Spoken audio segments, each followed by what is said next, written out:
Hello, my name is Ken Spiro. Welcome to this session as part of the ICPEL conference. Delighted to be here with you. I'm here to talk to you about how simulations build leadership capability with self-efficacy and infused with hope. I've been doing simulation-based learning or simulation-based training for the last 35 years. And if you'll forgive me. I'm a bit of a carpenter with a hammer in my hand, and everything looks like a sim. Um, but I came across a quote recently that really caught my eye and my attention in terms of the power of this modality, especially as it relates to helping prepare leaders to enter into the leadership position, administration position in schools. And here is the quote. Optimism. So the question is optimism versus hope. We need a lot of optimism, and that's not what we think about. We need a positive outlook on things, given the state of education that, we are certainly looking to a more positive future, and that's what we're trying to bring out. But this definition, this distinction is something that I found very compelling. Optimism is the belief that the world is changing for the better, but hope is the belief that together we can make the world better. Optimism is a passive virtue, while hope is an active one. It needs no courage to be an optimist, but it takes a great deal of courage to hope. And to me, this spoke to what is necessary in our leaders that are entering into our buildings, that it's not just about, well, we hope it'll get better. It's hard to use the word in this different context, but we believe that it'll get better. But actually, we need to take agency, right? We need to be involved in the process, and we can be. And what the further implication of this idea of hope is that we do it collectively, we do it collaboratively, we don't do it alone. The idea of being a leader is that you're leading, right? The opportunity to engage with your team, with the broader community, with the broader and the community writ large, in terms of those various stakeholders that we need to align to make things better. And we have to have that belief that we can actually do that. And that goes a step further. And this is where the opportunity for simulation really shines. So when we think about this idea of stepping into the workplace, our aspiring leaders are coming into it without leadership experience, right? They're doing this for the first time, right? We wouldn't like it very much if we got onto an airplane and the pilot said, "Hey, folks, glad to have you here today. This is my first time. Hopefully have a good experience," right? We wouldn't like that very much. Or if a doctor entered into the room with us and said the same kind of thing, right? So we're asking our leaders to step into this role without actually having had maybe at the AP level or at the principal level that opportunity, or even beyond in central office, right? To be leading at this level. And they're sometimes being promoted, which means that they have the further challenge of leading people who were formerly your colleagues, your peers. And that adds another level of challenge. When yesterday you were a teacher, today you are their leader. Obviously, there's a pressure to perform quickly. You don't understand the supporting mechanisms that are out there, but it's certainly going to be limited. And so the opportunity requires levels of confidence. You have to believe in yourself, right? That comes into the self-efficacy piece. You actually obviously need capability, but you need that courage, which is you're going to have to make difficult decisions that are not going to be appreciated by everybody. And so being able to do that is not something that can be assumed as intuitive or that can just be taught. So the role that simulations provide, and I would distinguish simulations beyond case studies and beyond role plays, and I'll speak to that in a moment, because those are all important. And all these modalities, when it comes to the opportunity for experience, are best done actually in combination, right? Because there are various elements in each modality that bring levels of power that allow you to achieve these goals. But simulation in particular, at least as far as my definition of them, is something that provides additional benefits. So when we want to talk about this idea of practicing leadership before it happens, right? To have that opportunity to be in a safe space, to practice doing it, to not necessarily have happy endings, right? To have that safe space to make decisions, even when, the implications are significant. But we want to go a step further, which is to go beyond this idea that we're dealing with a scenario, right? Sometimes we get focused on a point in time, right? The idea that in a case study, we're focused on a point in time, right? Here's all the stuff you need to know. And here, let's talk about it, right? Here's the problem. And now let's talk about it and what would happen. Then that's very compelling and it's important. But sometimes it's also important to see that things actually play out over time, right? First of all, there was time that led up to this. And also, there's going to be consequences of every decision we make that change the game. Every time we make a decision, the future begins to realign based on that decision relating to the various stakeholders, the various trade-offs that are at play. And so it's important to also have that experience that plays out over time, that you can experience that consequence that may not be right away, right? Sometimes there's that consequence, like with a team, right? You make a decision and you don't feel the sting from that decision if you upset a team member until later down the road when you need them. So to have that opportunity to experience implications, and again, it may not change the decision you make, but it does prepare you for when that later thing happens. To also be able to think about the implication of systems thinking, right? The idea that we're never in a vacuum, right? We are operating as part of a system, right? There are going to be some systemic elements that are at play that may be working for us or against us, but it's also that there is more at play than just what's in front of you.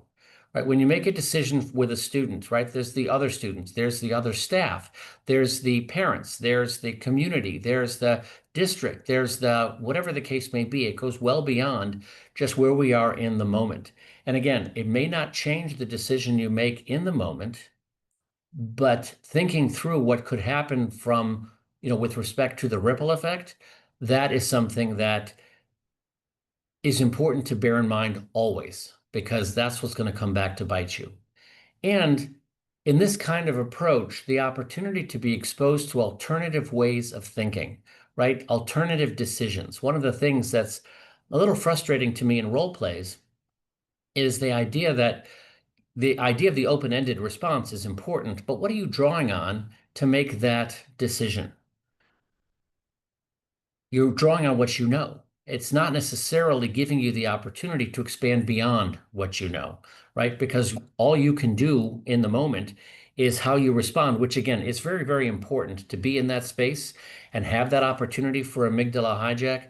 But at the same time, sometimes you need to go beyond what you know. And so to have that opportunity to see alternative approaches and consider them, and that may be outside of your style, maybe outside of your experience, your lived experience, or even what you've been taught. But sometimes, the one thing that's certain is that everything you face is going to be new, and it'll be the first time for everything, right? Because every situation is different, because how you're feeling, how the other people are feeling, what's going on in that moment, every moment changes. And so that opportunity, you have to be responsive to what's going on. And so being able to think about alternative ways of doing things, even again, beyond your initial gut reaction, is going to be something that's critical.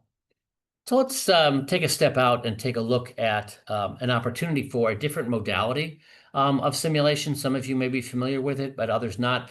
This is an opportunity to engage in, as I mentioned, that the focusing on the timeline, focusing on the systems thinking component, and this is an approach. So this is an example of a sim was done in collaboration with the Graduate School of Ed at Penn. Welcome to Thornbush Middle School. You are playing the role of principal and will interact with other characters as the story unfolds.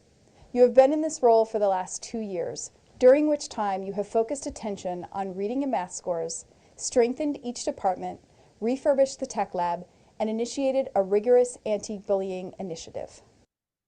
So in this in this approach, right, the idea is you're the principal, what kind of school, what's critical in establishing in this modality is to establish a context. Many of the situations that we face are contextual by nature.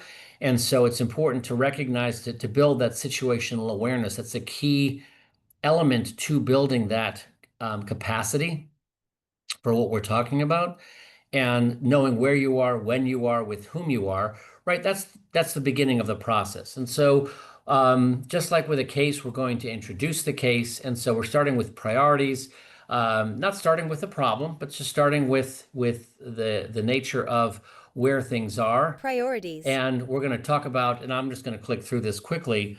And I'm happy to share this and go, certainly more deep beyond. We don't have a ton of time here. But just to give you a sense of what kind of possibilities are here. And as I mentioned, we did this with Penn. This is an opportunity also to not just use with students, but also to develop for them in terms of particular problems of practice as they evolve. So we focus on priorities, right? So as a principal, right, we're going to be thinking about the things Reference documents.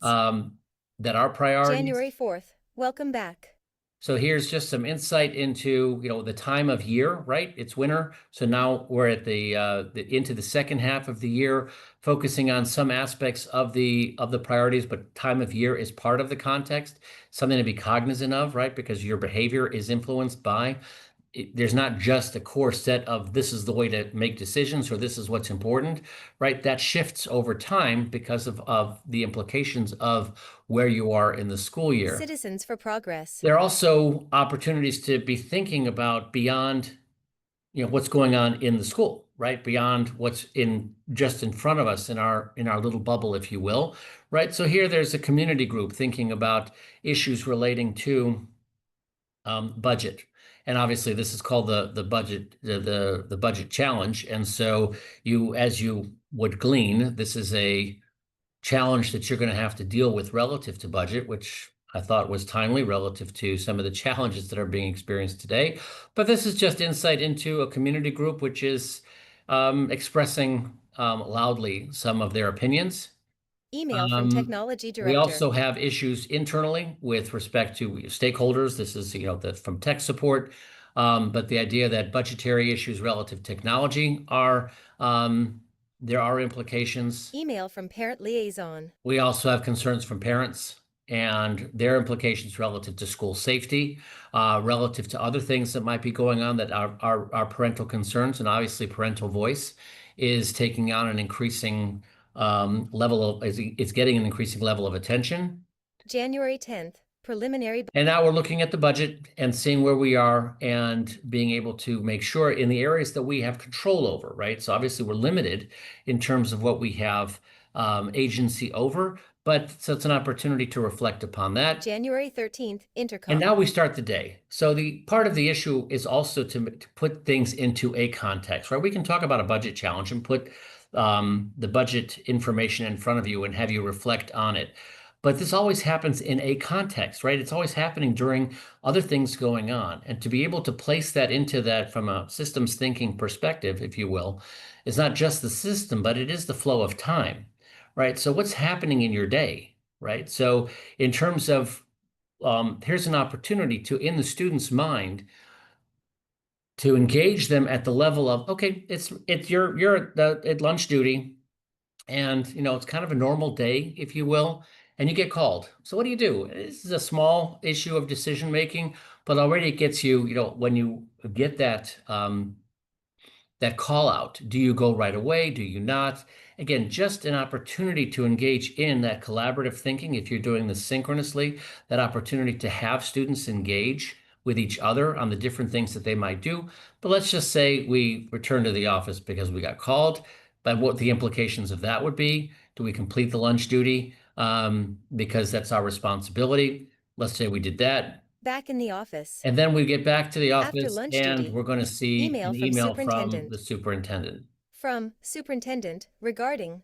Now, as you know, we're faced with there's budgetary issues. So again, maybe timely relative to what's going on in the field right now. It means you'll need to submit a budget and reduce next year's budget by 15%.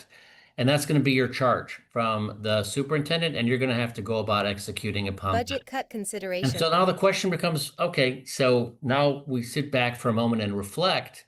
And do we go with, we have this community group out there that's saying, just say no to any cuts to budget because we can't afford it. We need to focus on our kids.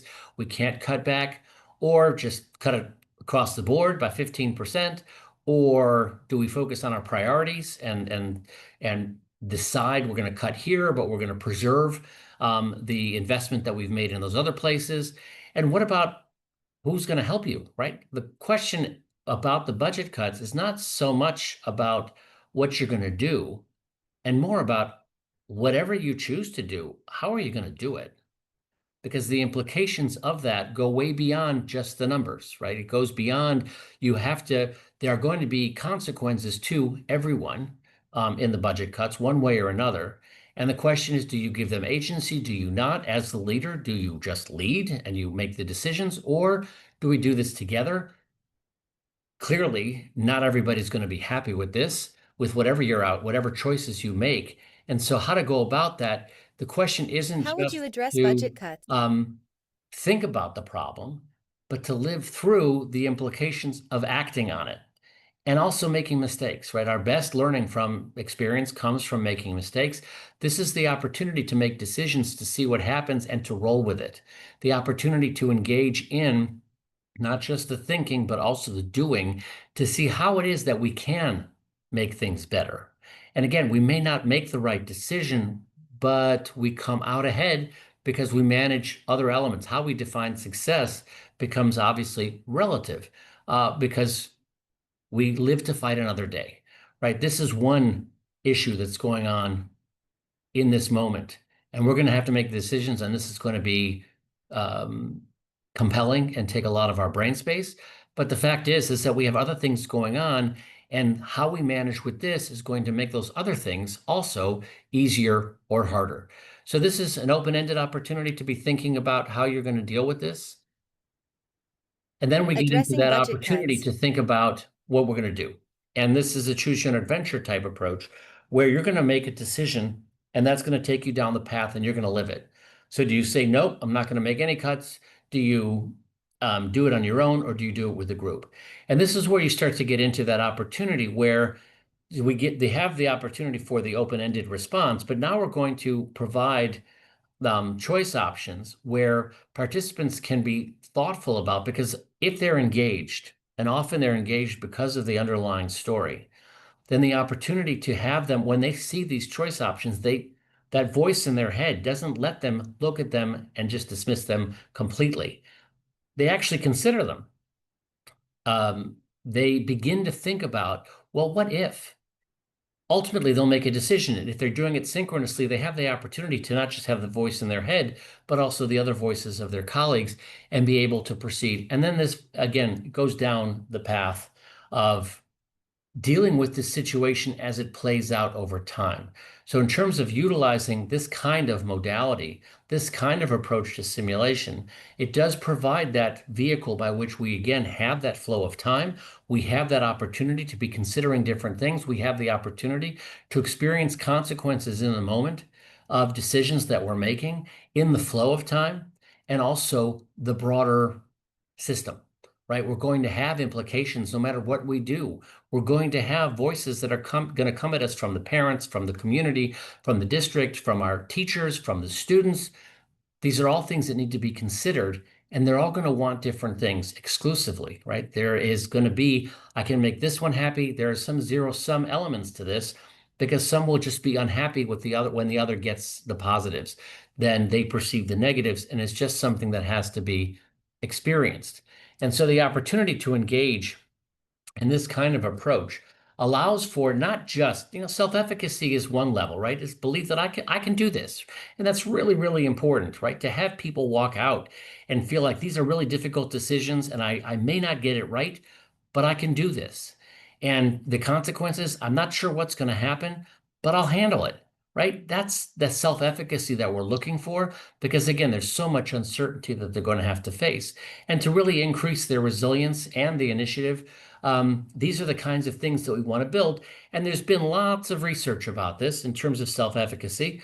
And here's just some things that certainly we've done along the lines of looking at self-efficacy in this kind of simulation. And obviously feel free to look these up. Also, currently, Jennifer Waters at University of Texas Tyler, shout out to her. She's probably in this within the conference.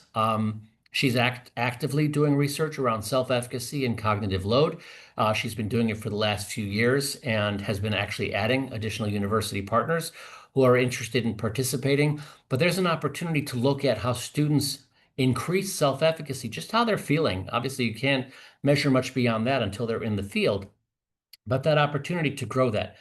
But that's not enough, right? In the current space that we're in, we really need to find a way to go beyond self-efficacy because hope is the belief that we can make things better together, right? It's not enough that I got this. It's I can make it better too, right? I can use my the self-efficacy to actually go beyond just my, I can do this, right? Which is a little bit more momentary, and what's in that moment. And go beyond that to say, I can actually, even when things, we can do this. And again, that together component is critical to realize that you're not alone, to realize that I have a team that are working, that I need to work with because I need them to do the work, right? And that's one of the challenges, obviously, coming from an individual contributor, kind of a teacher, where you're managing your space, to a leader, which is not about you getting it done. It's about enabling others to get it done, right? That making that shift is sometimes challenging and it's important. And also that you're not alone as a principal, right? You're not alone in the seat, in the chair, because you have other people like you who also are in that space and who may have things of value, different ways of thinking that can help you. So this idea of approaching these things, knowing that I can make things better and I can do it with others and having that as a backdrop. Hope is not passive, right? As optimism is, and really does require courage. And courage isn't about not being afraid, right? It's about doing it anyway. And obviously through collaboration. I'm always reminded of the Shakespeare in Love movie, for those of you who have seen it. And there's that producer, I forget his name, um, as things are not looking so bright and people keep coming to him and saying, how's this going to work? And he believes it'll work. And they ask him why, and he says, it's a mystery, right? That's not what we need, right? We need this agency to know not just that it will be okay, but we'll make it better, and be able to continue to develop the process and to continue to create a space that's great for students, that's great for our staff, and is appreciated by all the other stakeholders as well in terms of being able to advance our education requirements, our student outcomes in our spaces. And so this idea that this modality in combination with everything else that you're doing, right? So the idea that using this kind of approach, and again, whether it manifests itself in the software or manifests itself in other forms, right? The goal is never the software. The goal is what it enables with your students, what it enables with the opportunity to engage in the practice, to see things as they play out over time, to understand the implications of time, and also to experience the systems thinking elements, right? To make sure that you don't get hyper-focused in the moment without consideration of what's going on beyond in that ripple effect, and be able to, where you can, think beyond your initial response, right? We're all going to have gut reactions to stuff, a visceral reaction. Sometimes the negative aspects of that is we may be suffering from some form of bias, and the opportunity to be able to pause, to be thoughtful, even if it's quick, and just think through that, wait a minute, let me just make sure. Now I'm ready to go. That's the kind of thing, that capacity is something that only happens with practice. And so the opportunity to do this is something that